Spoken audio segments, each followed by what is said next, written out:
Oi pessoal, tudo bem? Espero que esse vídeo encontre vocês bem, nos seus lares, junto com os seus. Que vocês estejam se cuidando, sobretudo das suas mentes. E que logo isso vai passar, né? E que a gente vai poder se encontrar para poder concretizar todos os nossos planos. Enquanto isso, a gente vai se adequando e vivendo com o que pode, né?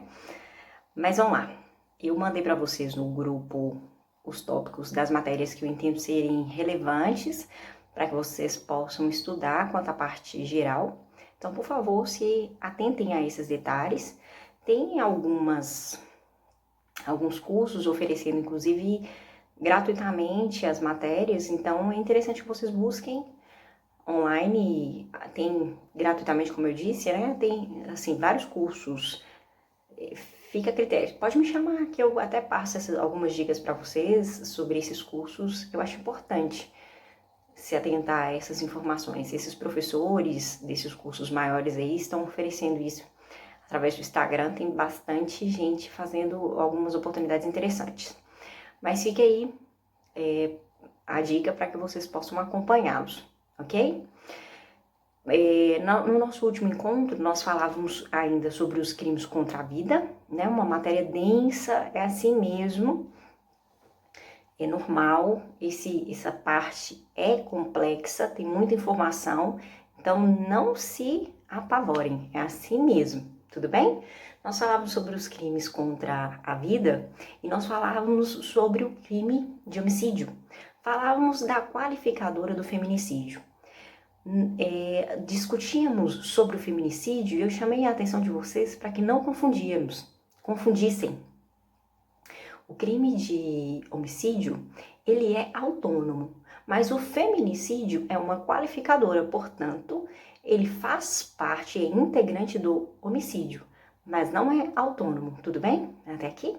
Então percebam, o crime de homicídio vai ser julgado pelo tribunal do júri, por consequência, o feminicídio, dentro desse homicídio, vai ser julgado pelo tribunal do júri.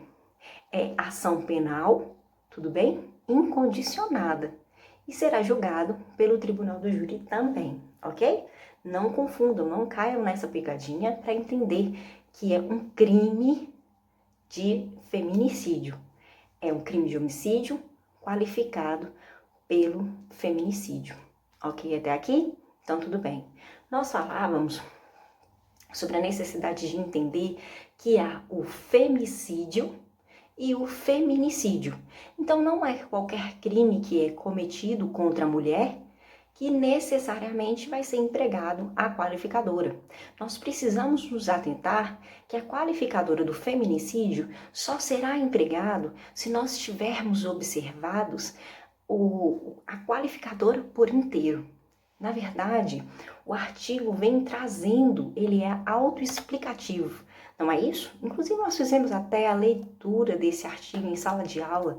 Nós verificamos que para que tenha configurado a qualificadora, eu preciso fazer uma remissão ao artigo no seu parágrafo 2º A, ok?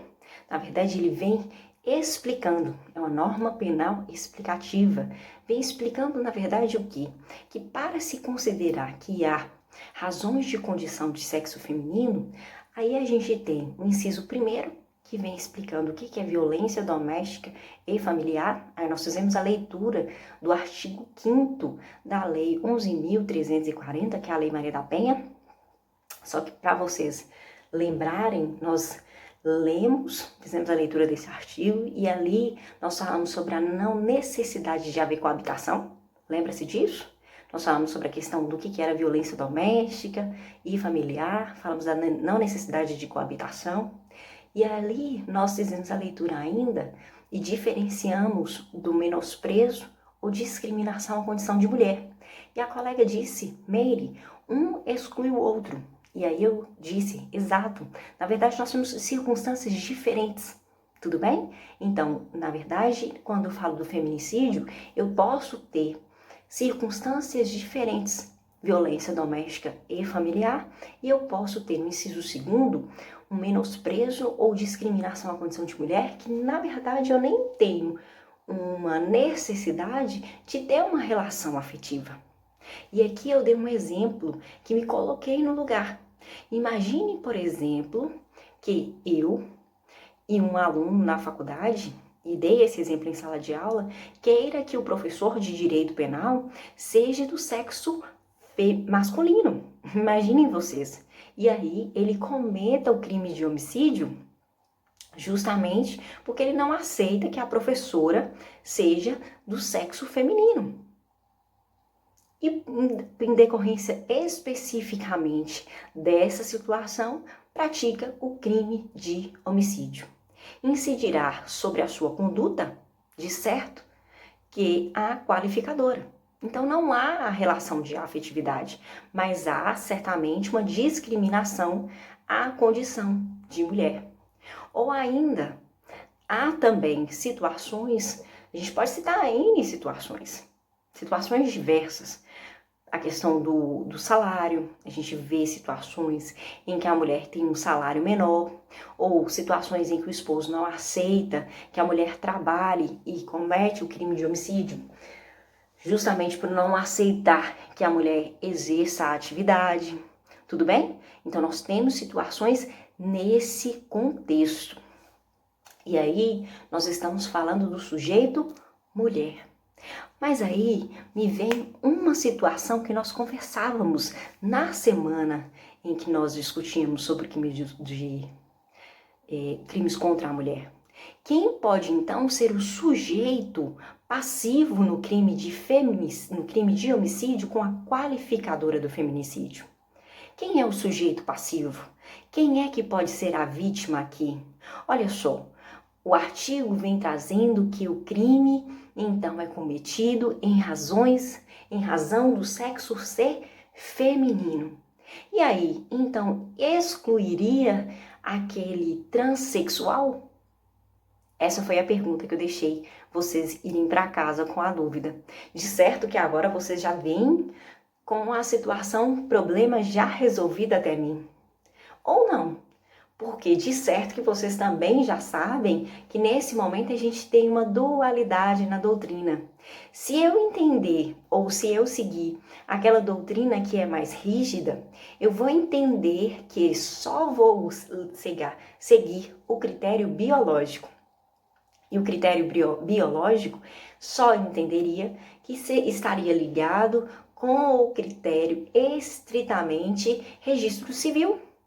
E com o critério estritamente ligado com a biologia mesmo.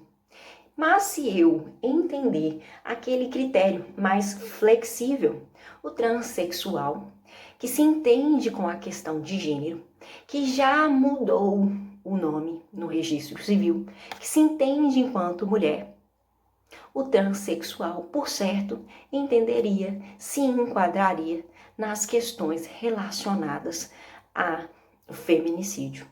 Ora, se ele foi morto ou se houve uma tentativa de homicídio em decorrência da sua condição de gênero, em decorrência da sua condição do sexo feminino, não há por que tratá-lo em disparidade de condição.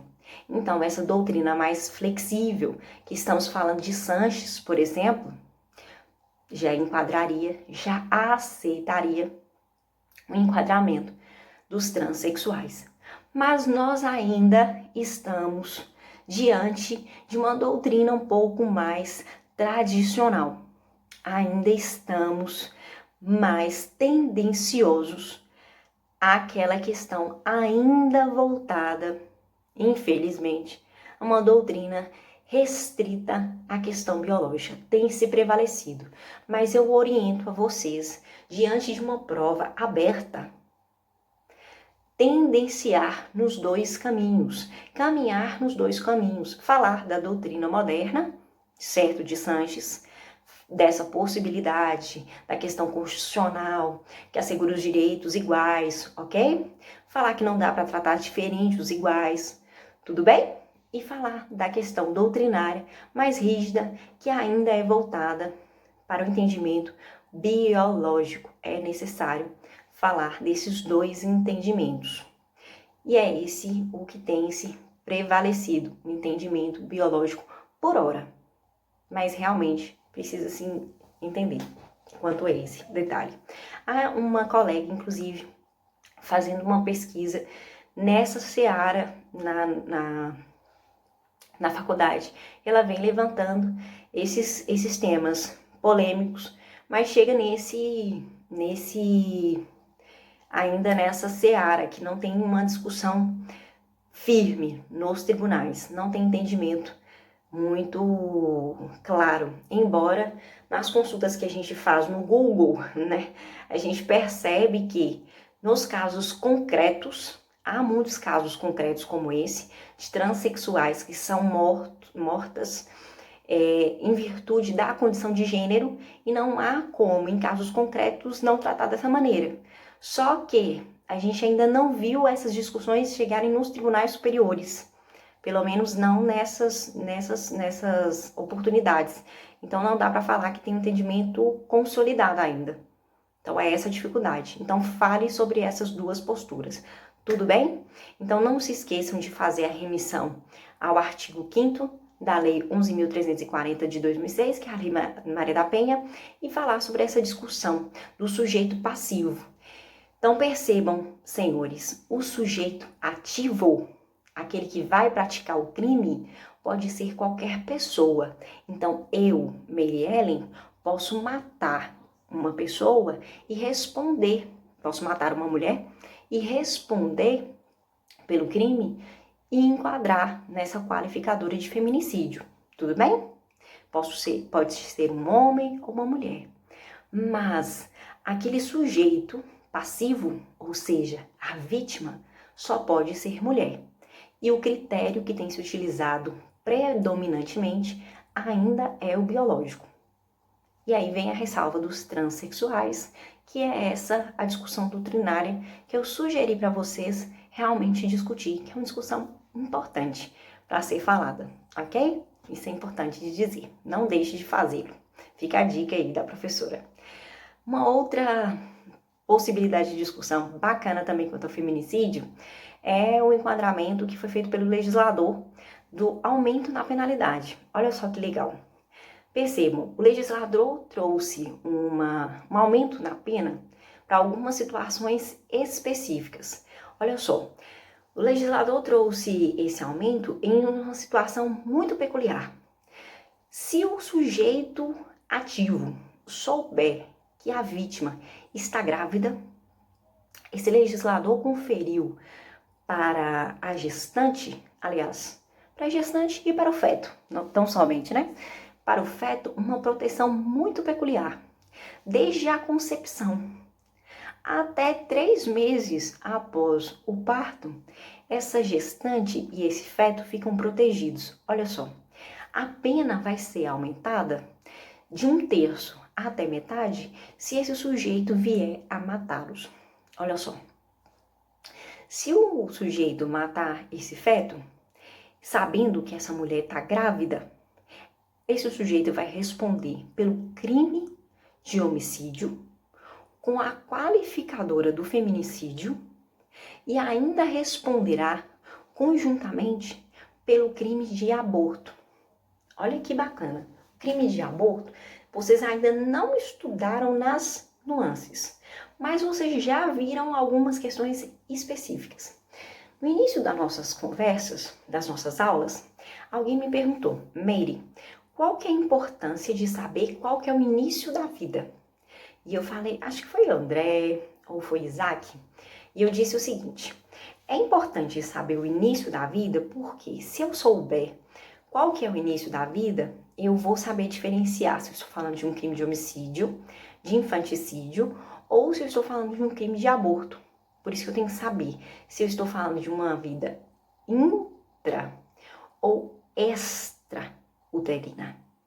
Por quê? Percebam, se eu estou falando de algo que ainda não iniciou o parto, se eu estou falando de uma vida intrauterina, eu ainda estou falando de um aborto.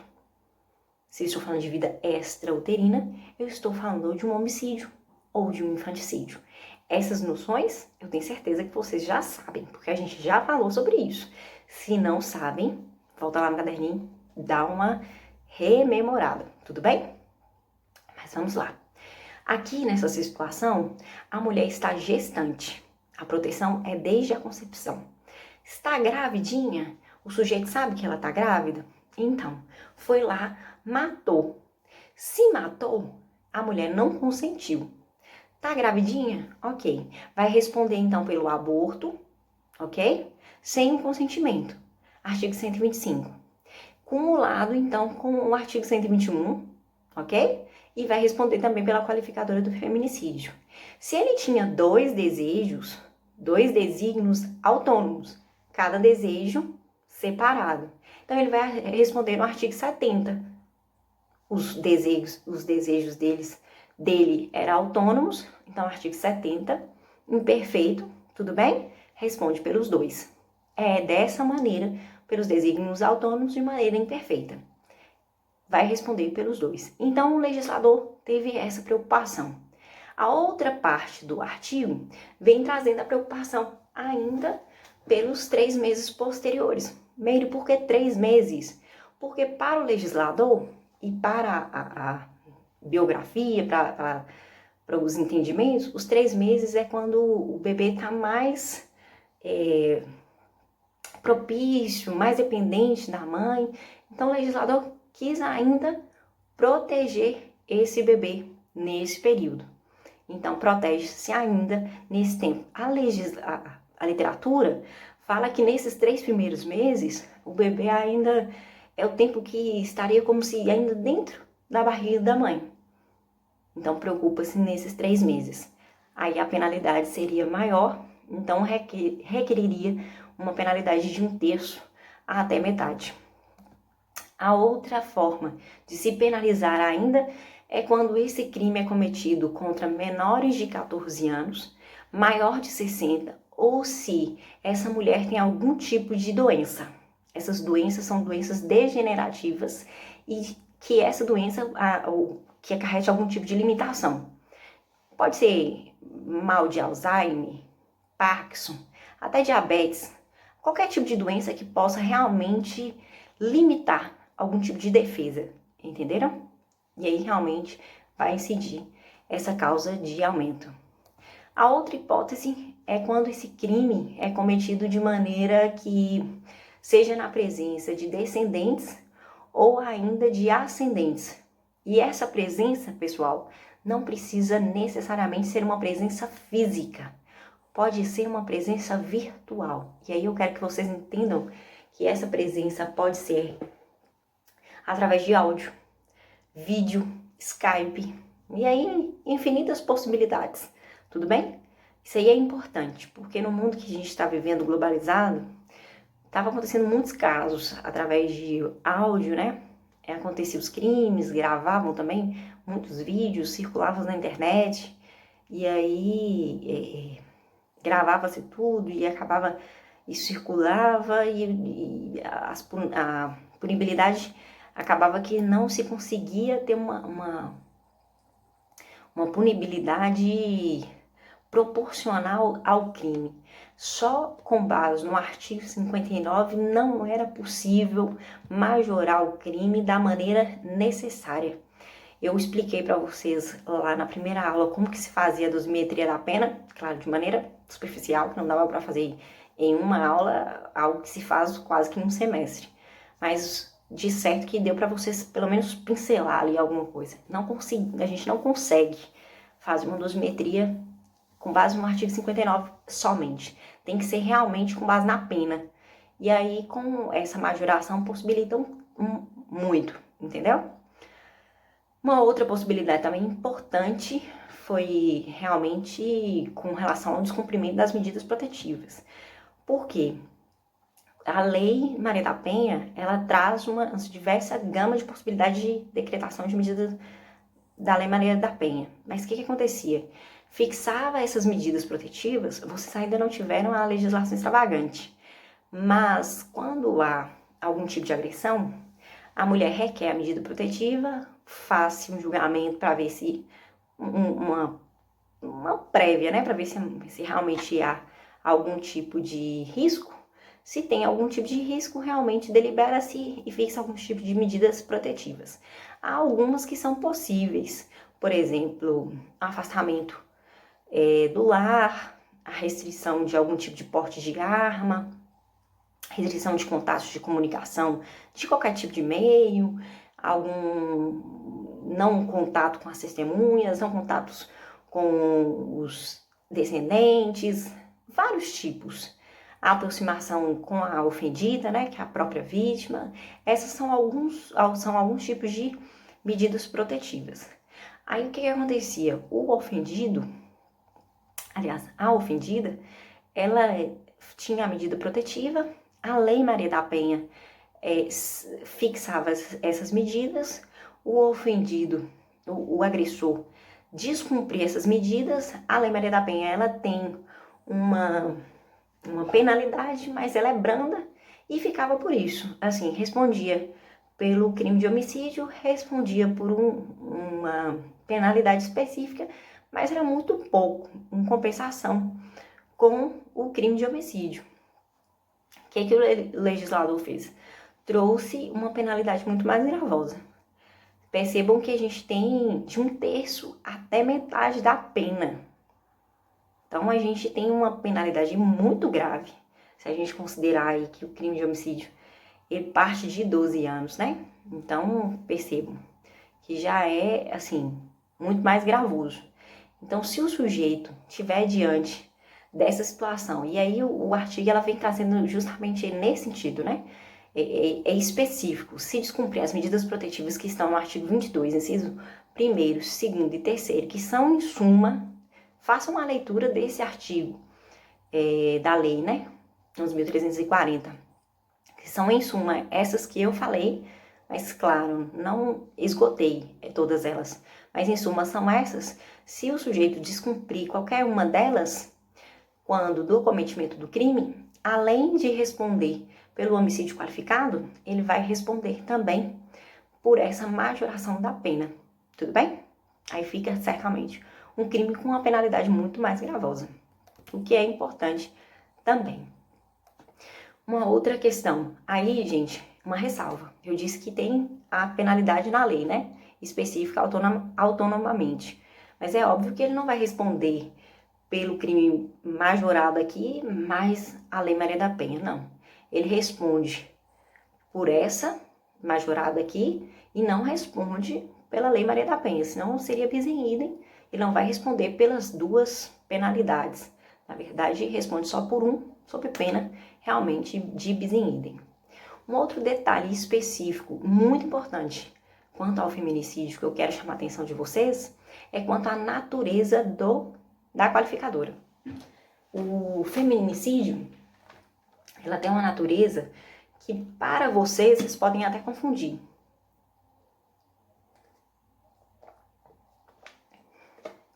E por isso eu chamo a atenção. Por quê? A depender de qual doutrinado vocês fizerem a leitura também, pode induzi-los a erro. Muitos entendem como sendo uma qualificadora de natureza subjetiva. Mas eu quero chamar a atenção de vocês para o entendimento doutrinário, que o entendimento doutrinário é diferente do entendimento jurisprudencial. Percebam o seguinte, assim, a divergência que tem acontecido hoje. Se vocês fizerem a leitura de Sanches e de Greco, vocês vão perceber que eles dois entendem que tem a natureza subjetiva. Entendem que o motivo, que essa qualificadora estaria ligada ao motivo. Mas o STJ tem entendido que a qualificadora é de natureza objetiva. Que quando o sujeito mata, ele mata por causa da violência e não pelo motivo. Os motivos são diversos. E por isso é uma qualificadora de natureza objetiva. E por ela, vou falar devagar, por ela ser de natureza objetiva, ela pode conviver com o privilégio. Eu falei isso para vocês quando a gente estava falando sobre privilégio. O privilégio, ele tem natureza subjetiva. Ele tem natureza subjetiva. Então, eu posso ter um privilégio com uma qualificadora objetiva, mas eu não posso ter o privilégio com uma qualificadora subjetiva. Eu não posso ter o privilégio com um motivo torpe, por exemplo. Lembra disso? O motivo torpe é uma qualificadora subjetiva. Eu posso ter o motivo torpe por ser subjetiva, não pode ser privilegiado. Eu posso ter o privilégio somente com uma qualificadora que fosse de natureza objetiva. Ok? E é esse o exemplo que eu venho trazer para vocês com base específica no STJ, que é o feminicídio. Então, se acontecer um crime em que o homem matou uma mulher em decorrência da sua condição de gênero, naquele mesmo quadro em que o aluno me mata porque eu sou a professora dele de direito penal e ele não quer ter uma professora que é mulher por causa da condição de ser mulher, ok? Mas vejam bem, se tivesse alguma questão de privilégio na noção dele, se tivesse alguma questão de privilégio, se ele pudesse alegar, poderia coadunar, mas não pode. Mas alegando na situação, imaginem a situação, gente, presta atenção. Lembram daquele caso que eu disse em sala de aula para vocês? Vamos voltar lá na situação. Falei daquele homem, daquele senhor, que chega em casa, olha só, aquele sujeito que chega em casa e que pega a mulher traindo e que é pelo seu amante, xingado, que tem pelo amante, humilhado, ok? Ao mesmo tempo que ele é humilhado pelo amante. Lembram da situação? Ele pode alegar ali o privilégio. Por estar em privilégio, naquele momento, quando alegando o privilégio pela violenta emoção, ok? Estando ali uma qualificadora de feminicídio diante de privilégio. Entenderam como é a situação? Pode coadunar uma qualificadora. É essa a leitura do cenário. É nesse sentido que deve se entender esse privilégio. É nesse sentido que o STJ tem alegado essa qualificadora. Alegado esse privilégio junto com a qualificadora. Tudo bem até aqui? Entenderam essa nossa conversa quanto ao privilégio? Pode-se reconhecer o privilégio juntamente com o feminicídio. Pessoal, passando agora, vencida essa informação, nós vamos para o homicídio funcional. O homicídio funcional, como o nome diz, está ligado às questões voltadas ao homicídio praticado contra aqueles sujeitos que estão ligados com o sistema de segurança pública. São aqueles crimes que são praticados às pessoas que estão, às autoridades públicas ligadas à Força Nacional, ligadas também à segurança nacional, ligadas com a segurança pública em si. São aqueles que estão no artigo 142 e 144 da Constituição Nacional, da Constituição Federal, e também ligadas ao sistema prisional. Além disso, são aqueles que estão ligados também à relação consanguínea, tudo bem? Porque o artigo vem trazendo que, além daquelas pessoas que são os profissionais ligados à função propriamente dita, os seus parentes, os seus companheiros, os seus cônjuges e também os seus ligados até o terceiro grau, também estão relacionados a esse. Então, todos aqueles que estão ligados à sua função, que forem vítimas desses algozes, na verdade, estarão sendo, como vítimas, figurarão também a qualificadora, ensejarão a aplicação dessa qualificadora. Então, percebam, para que a gente entenda, essa qualificadora irá estar relacionada à prática de crime de homicídio ou de tentativa de homicídio, né, gente? As qualificadoras, elas ensejarão tanto em homicídio consumado quanto tentado, todas elas, tudo bem? E aí eu quero que vocês façam essa referência. Primeiro, para fazer a leitura, por ser uma norma branca, eu preciso realmente consultar a Constituição Federal e preciso fazer referência, então, ao artigo 142.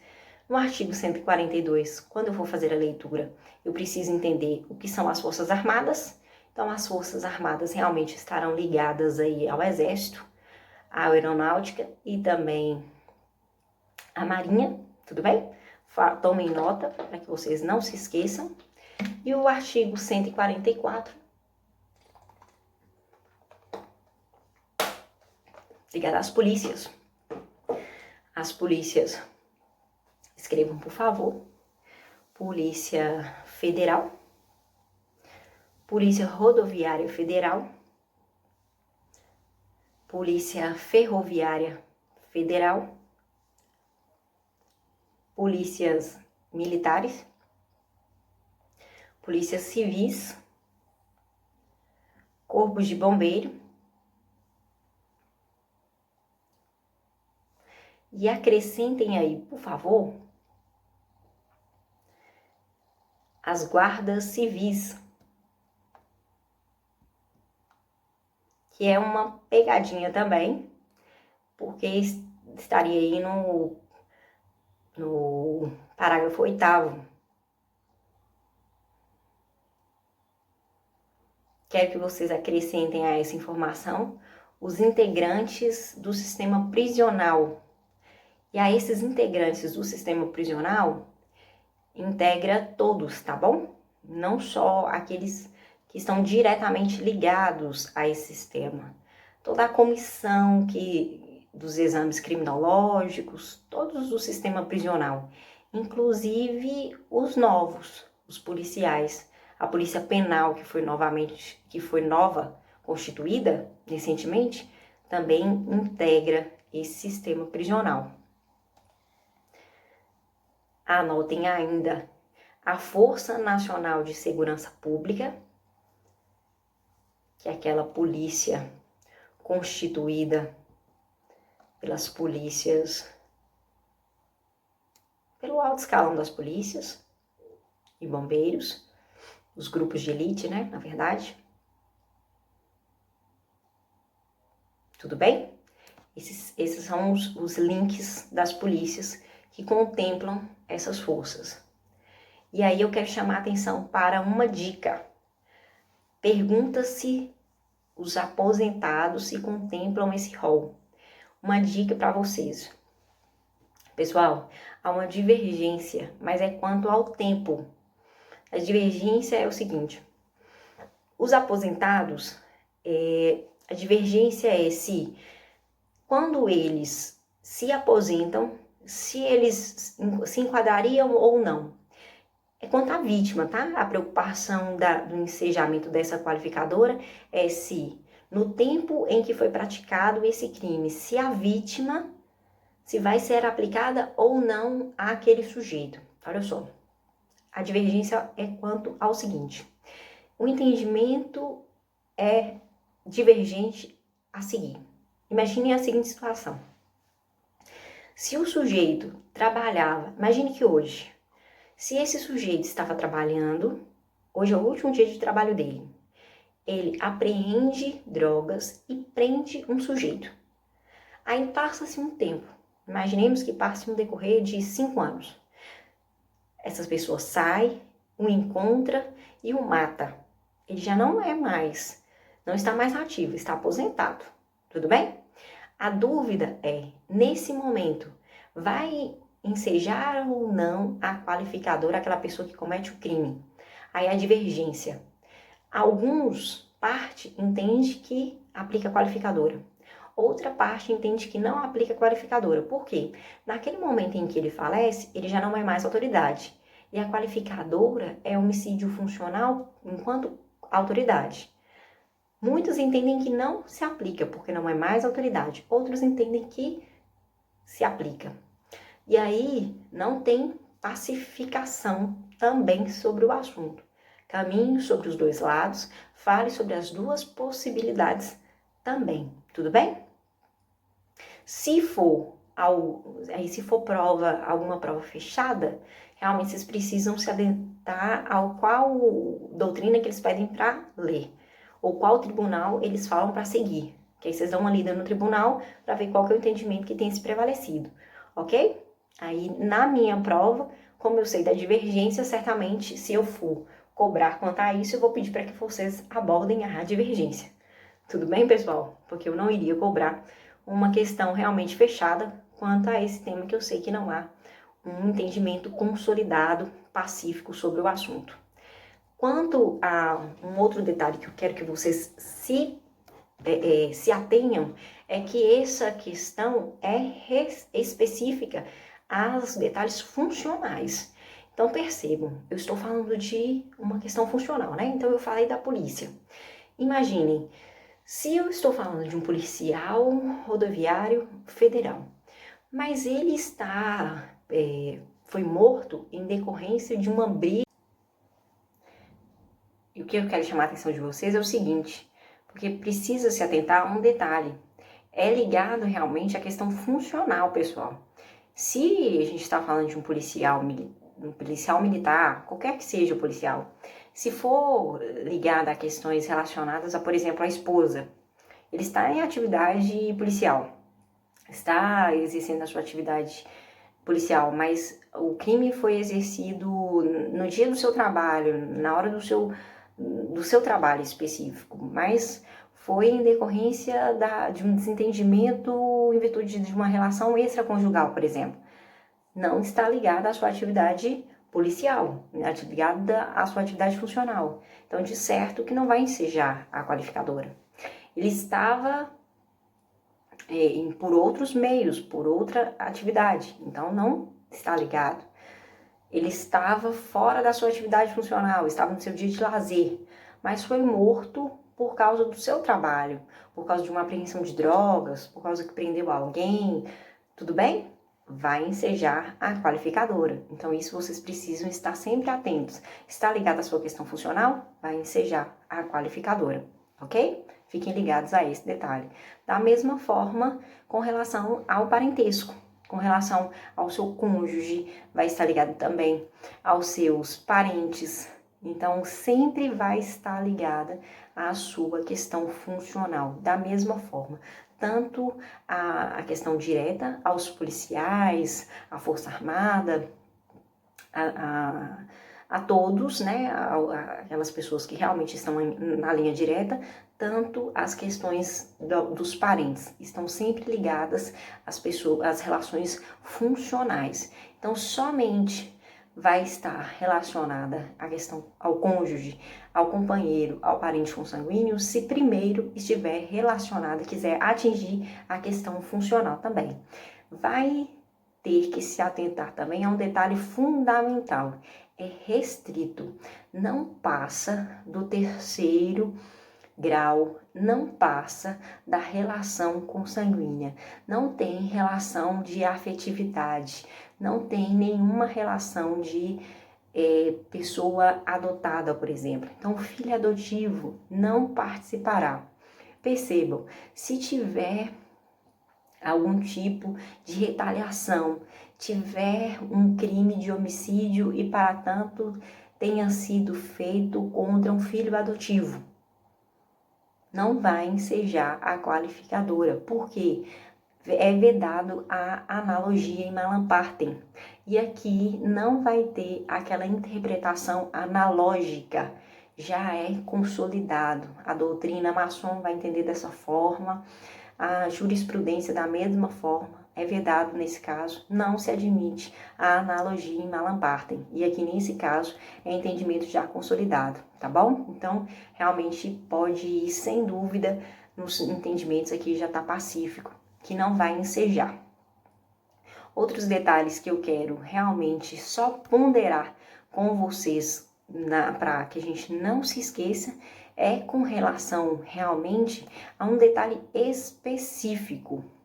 É quanto ao homicídio praticado contra presidente da República, contra ao presidente da Câmara, do Senado e do STF.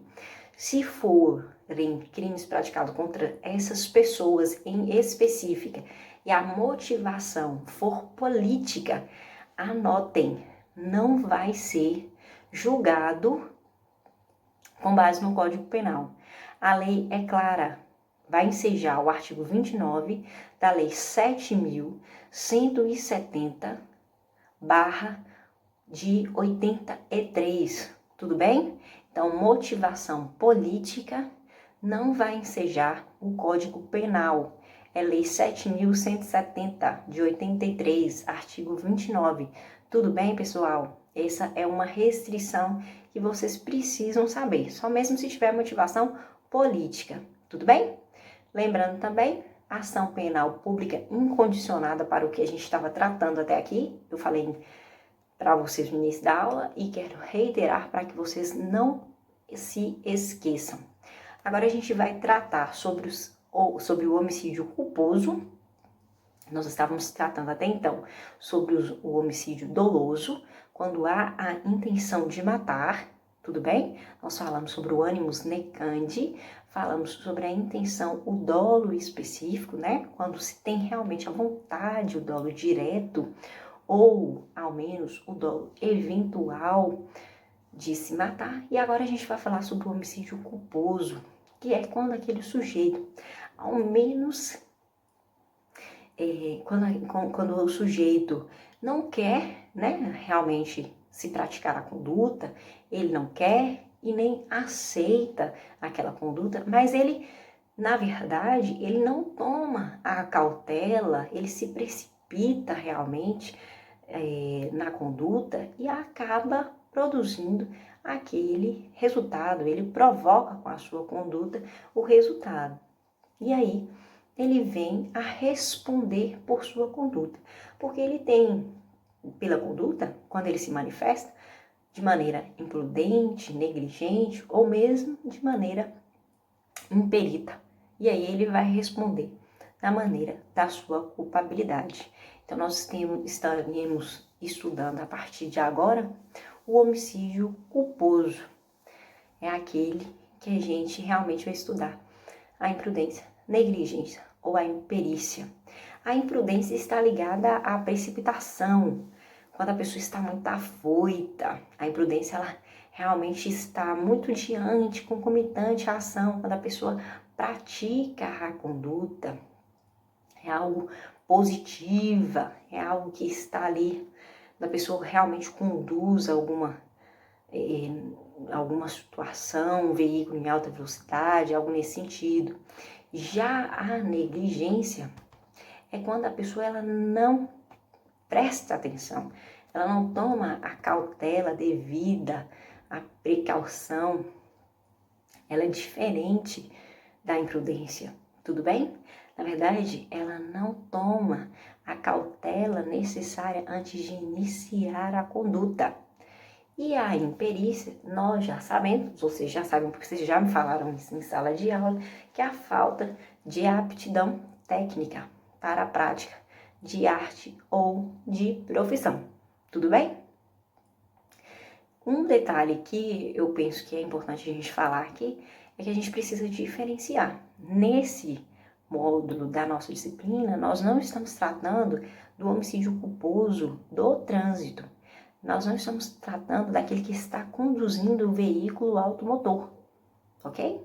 Aqui nós estaremos tratando daquelas pessoas que praticam um homicídio culposo, mas muito mais voltado para a prática de homicídio culposo, daquele sujeito médico que na hora de conduzir a sua medicina não se atenta a na hora do corte, da incisão, algum tipo de aparelho e acaba de alguma forma agindo de maneira negligente ou mesmo praticando e da sua conduta age de maneira que vem a resultar no homicídio culposo ou ainda naquele sujeito que está no andaime e que de lá ele acaba jogando alguma ferramenta e nessa ferramenta acaba caindo na cabeça de alguém e praticando um homicídio culposo. É nesses vieses que nós iremos tratar, tudo bem? Porque com relação ao veículo automotor, nós temos o Código de Trânsito Brasileiro, que traz no artigo 302 uma conduta específica que é para o condutor de veículo automotor e não está na nossa grade, pelo menos não nesse semestre, é da disciplina realmente da legislação extravagante. Então nós não nos preocuparemos nessa situação. Aqui a gente realmente vai preocupar com essas situações peculiares. O que vocês precisam saber é realmente diferenciar essas condutas daquela do Código de Trânsito Brasileiro. Um outro detalhe importante é que o Código de Trânsito Brasileiro vai trazendo essas condutas específicas e que o nosso Código Penal, ele além de trazer uma previsão específica, ele vem trazendo situações outras tantas. Então a gente pode falar de imprudência, por exemplo, quando a gente pensa em alguém que manuseia uma arma de fogo em um local que tem grande concentração de pessoas. A gente pode citar como um exemplo de negligência, alguém que deixa a arma de fogo carregada no alcance de pessoa, de uma criança, por exemplo. Pode citar como um exemplo de imperícia, aquele que vai fazer uma cirurgia plástica e que mata um paciente porque não tem aptidão para fazer aquela cirurgia, aquele procedimento médico. Então, esses são alguns exemplos práticos que a gente pode citar, tudo bem? Para diferenciar essas condutas. E aí, pessoal, o artigo 121 vem trazendo, além dessas causas que estão dentro do caput do artigo, algumas outras que estão dentro do parágrafo 4º da parte, que vem trazendo causas de aumento, que são apenas formas de aumentar ainda o homicídio culposo. Na verdade, aumenta-se em 1/3 esse crime pela inobservância de regras técnicas. O que é isso? Se o sujeito deixa de inobservar regras que ele deveria fazê-lo, que são regras que são básicas para o seu ofício, é aumentada ainda a pena em 1/3. Porque o homicídio culposo, ele tem pena mínima de 1 a 3 anos. E aí, se ele deixa de observar, vai aumentar 1/3 da pena. Tudo bem? Aí, o que acontece? Se ele deixa de observar essas regras técnicas da sua profissão, essa pena dele vai ser aumentada. E aí, a discussão que fica, isso é chamada pela doutrina de negligência profissional. Imaginemos que um profissional médico, ele deixe de observar um bisturi certo para a prática de uma determinada cirurgia. Imagine que ele tem a habilidade certa, ele é apto para fazer. Então, nós não estamos diante de uma efetiva imperícia, não é nada disso. Tudo bem? Ele realmente pode fazer, ele é apto para isso. Aí ele deixa de observar. Realmente ele é negligente na conduta certa para fazer. Aí, ok, ele é negligente e aí vai incidir sobre ele na hora da penalização esse 1/3 de aumento, porque ele tem também a negligência profissional, porque ele deixou de observar uma regra técnica de profissão. A discussão que se faz vai incidir 2 penalidades sobre ele, além de incidir o que está dentro do caput, porque o caput já vem trazendo o homicídio culposo, porque já dentro do caput já subentende-se que tem os 3 tipos, né? Que para configurar o homicídio culposo eu teria uma das 3 condutas. Se eu já entendo, então, que o médico agiu de maneira negligente, vai incidir para ele a negligência de dentro do caput, mais a negligência profissional, que é da majoração da pena. Aí pergunta se haveria o bis in idem. Há entendimento que falar que incidiria o bis in idem, incidiria a majoração, configura bis in idem, e há outros entendimentos que falam que sim, que incidiria. Tem entendimentos que sim e tem entendimentos que não. Na verdade, assim, tem o informativo 554 do STJ que fala que pode incidir sobre ele sem nenhum problema. E aí os outros julgados têm entendido que essa norma é totalmente possível de ser aplicada, que é uma norma constitucional e que vai aplicar sobre o médico essa negligência profissional. E sobre outros também. Imaginemos um taxista. O taxista que deixa de observar, imaginemos um taxista que vai fazer uma corrida e que não observa uma distância entre um carro e outro. E acontece que realmente acontece um acidente e a pessoa que ele está levando vem a sofrer um grave problema de saúde em decorrência dessa inobservância do espaço. Ali aconteceu um problema em virtude da inobservância realmente, da conduta dele, ok? Vai responder por homicídio culposo. Imaginem que realmente aconteça um homicídio culposo e vai incidir sobre ele também essa majorante, ok? É totalmente possível pela negligência profissional.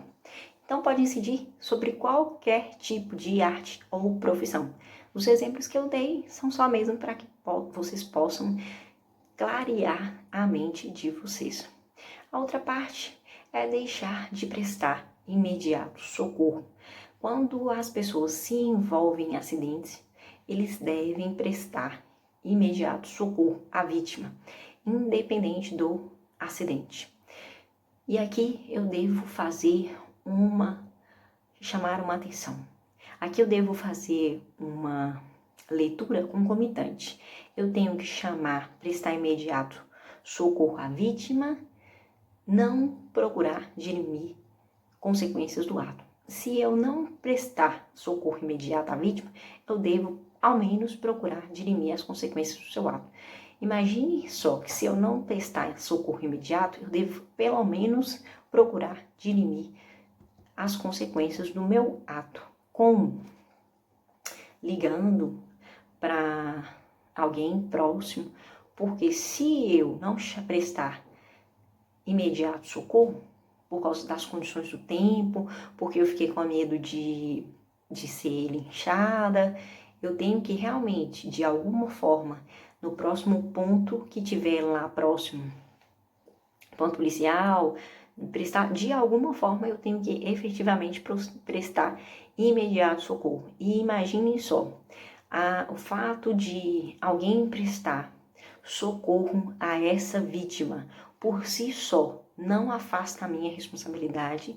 Esse é um entendimento que tem sido reiterado nos tribunais, porque discutia-se muito, mas um terceiro prestou socorro, isso por si afasta a causa de aumento? Os tribunais têm entendido que não. Agora, uma outra questão, só afastaria a causa de aumento se fosse notório que a vítima realmente, notório que a vítima tenha falecido. Esta é uma causa, assim, a morte instantânea da vítima.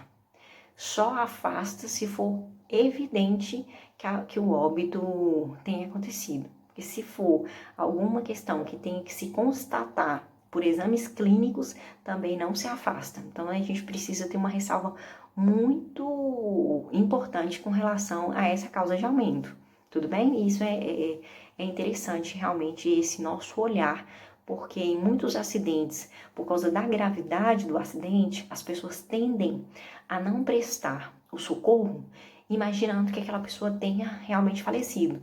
E as teses defensivas eram muito nesse sentido. Por causa da gravidade, a pessoa não prestou socorro, mas essa tese defensiva tem caído por terra.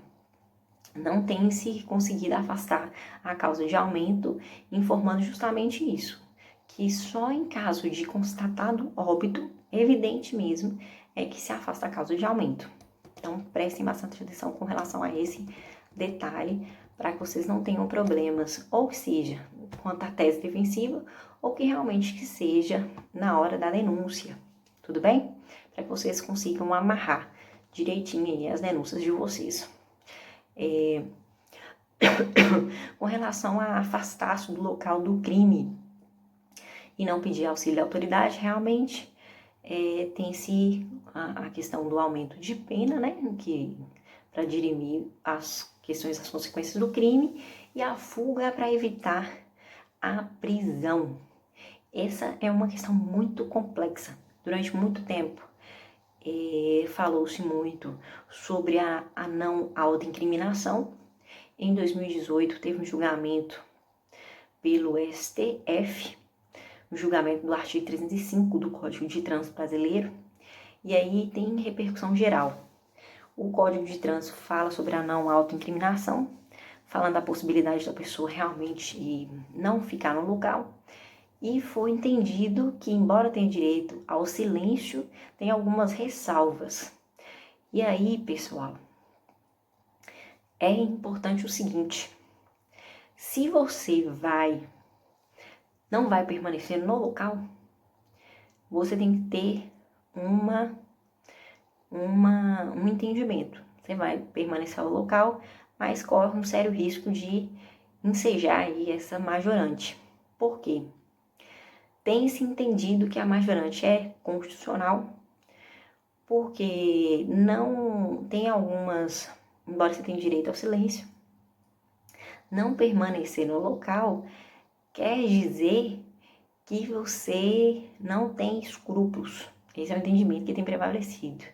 E fica mais difícil a investigação. E fica incerta a punição. É isso que os tribunais têm entendido. De certo que é melhor realmente você sair do local e procura um posto policial mais próximo, para realmente fugir de futuros linchamentos e etc. Mas a majorante ela pode ensejar, mas é discussão para teses de recurso, né? E essas questões a gente sabe que muda. Isso é um entendimento de 2018 e pode se alterar facilmente. Por hora, o que tem se concretizado é que tem se aplicado realmente a majorante. Então, por hora, a fuga para evitar a prisão em flagrante tem se aplicado como majorante. Tudo bem? Esse é o entendimento majoritário. E aí, dentro dessa perspectiva, tem ainda uma causa de aumento no homicídio doloso. Eu chamo a atenção de vocês, que é específico para o homicídio doloso. Essa redação do artigo 121, ela tem umas mudanças, assim, é meio complexo de entendimento, mas não se prendam a isso, não. Saindo dessa questão do homicídio culposo, mas indo agora para a questão do homicídio doloso, eu quero que vocês se atentem a esse detalhe. Aplica ao doloso, tudo bem? Quanto ao homicídio doloso, a pena é aumentada em 1/3 se o crime é cometido aos menores de 14 anos e ao maior de 60 anos.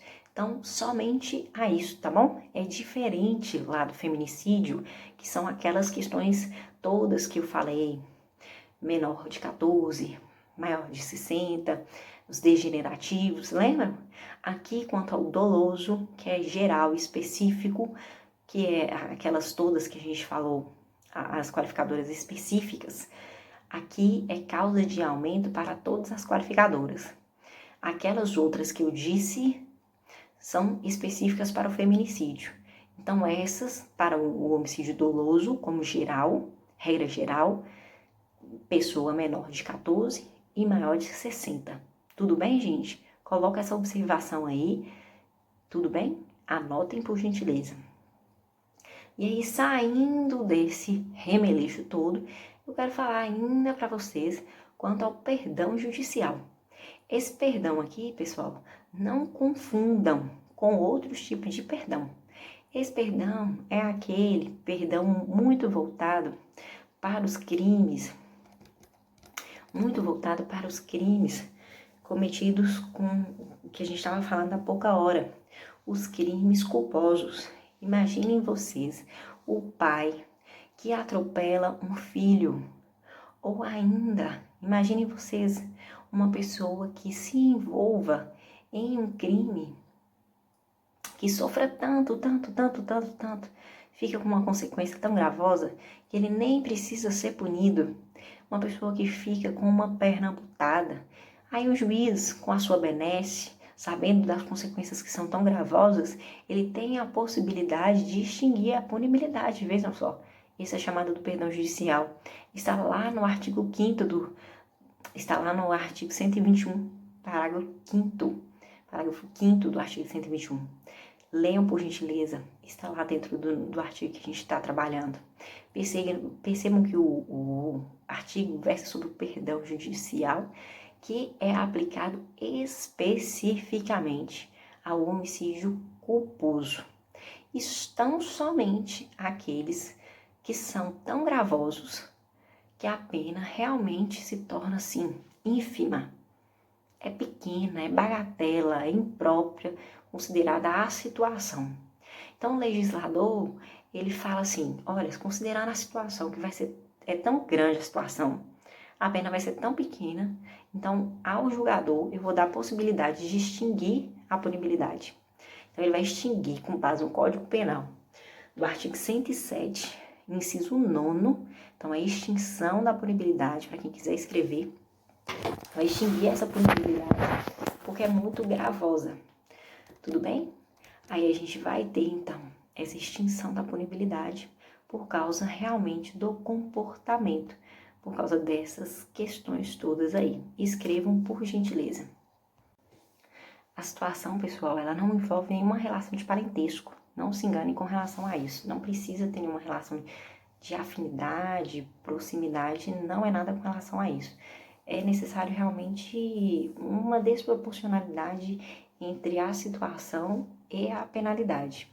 Então, o julgador vai observar se, das consequências do crime, aquela pessoa vai sofrer algo muito gravoso. Então, imagine que aquele sujeito que praticou o homicídio culposo, ele já sofreu tanto com a situação que ele não precisa. Imagine que ele ficou sem um membro, imagine que ele ficou com algum tipo de dificuldade, né, algum tipo de limitação, que ele vai ficar assim, de maneira tão gravosa, que aquela pena mesmo restritiva de liberdade, que não é o caso, mas imagine que qualquer outro tipo de penalidade, comparada à situação, realmente vai ser muito desproporcional. Aí o julgador vai e realmente concede a ele esse perdão judicial. Lembrando que isso pode ser feito, inclusive, no Código de Trânsito Brasileiro, também permite.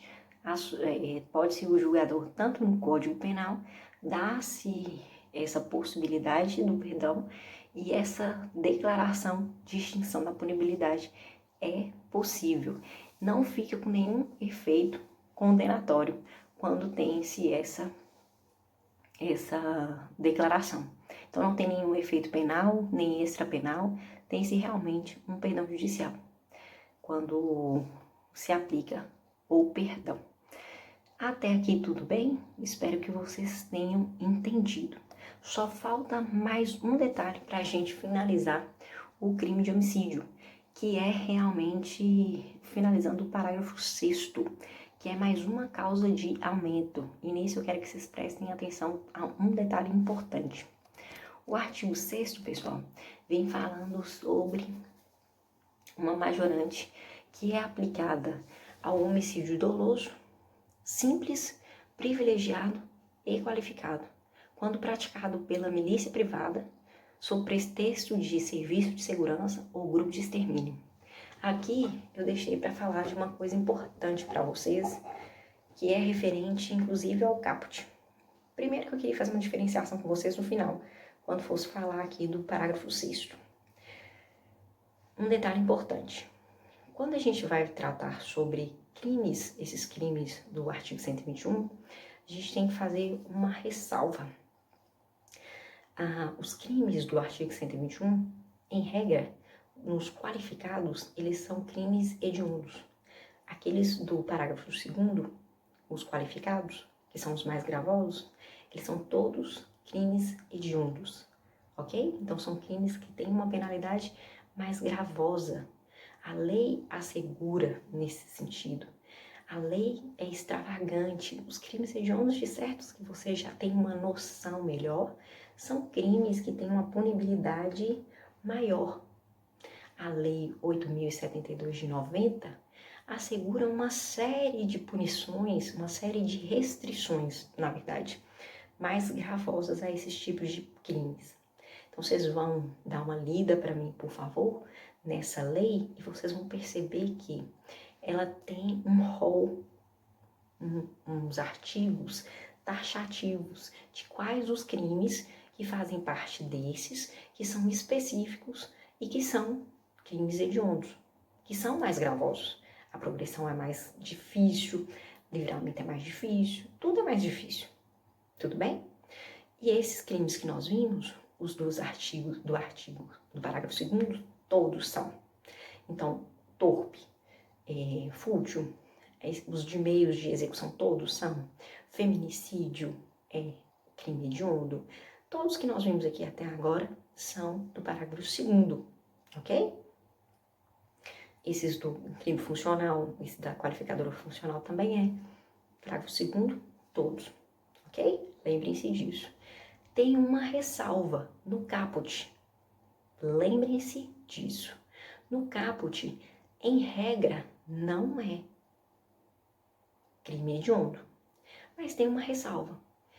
Se for praticado por um grupo de extermínio, mesmo que por uma pessoa só, se for por extermínio, é considerado crime hediondo.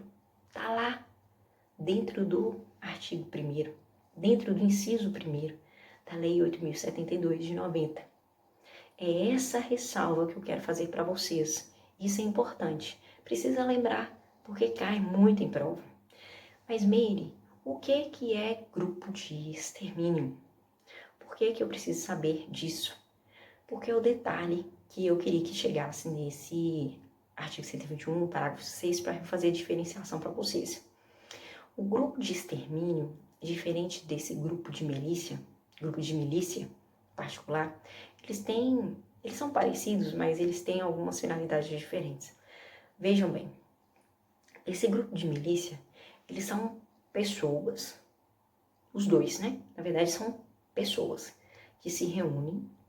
No grupo de milícia, são pessoas civis, ou não, que têm uma finalidade de segurança para retirar das comunidades mais carentes. Eles querem devolver às comunidades mais carentes essa segurança. Esse é o propósito das milícias privadas.